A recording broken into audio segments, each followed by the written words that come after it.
What's going on, guys? Spazmattic here, back inside Destiny 2, and in this video I'm going to show you guys how to complete the Ascendant challenge for this week's Petrovenge bounty. And it's really not that hard to do, just pick up the bounty from Petrovenge for this week, and for the location of this Ascendant challenge is very different from last week's. The location is literally right below the Strand area.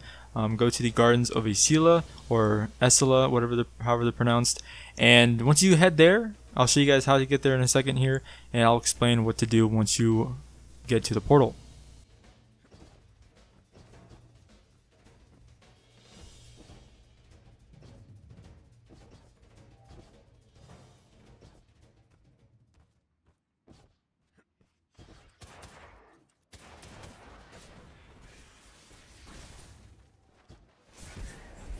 So once you reach the portal in the Gardens of Esila, you have to pop a tincture of Queen's Foil, as always, to become Ascendant, to see the portal and actually jump through it to participate in the Ascendant challenge.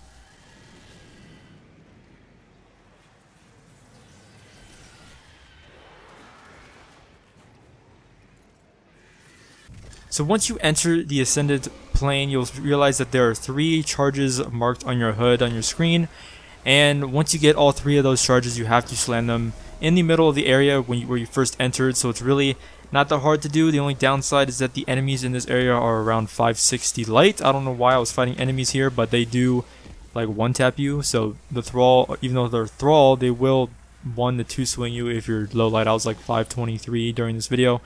So they are highlight enemies, so be aware of that. Just be aware of the phalanxes too, because they will most likely launch you off the map if they hit you. So just get those 3 arc charges around the Ascendant plane in this area and slam them in the middle to activate the next step for the Ascendant challenge. So once you slam the last arc charge in the middle, you'll notice that a well of light will spawn, very similar to the super missions on IO to unlock your new supers. You'll basically get infinite super whenever you walk into that well of light in the middle.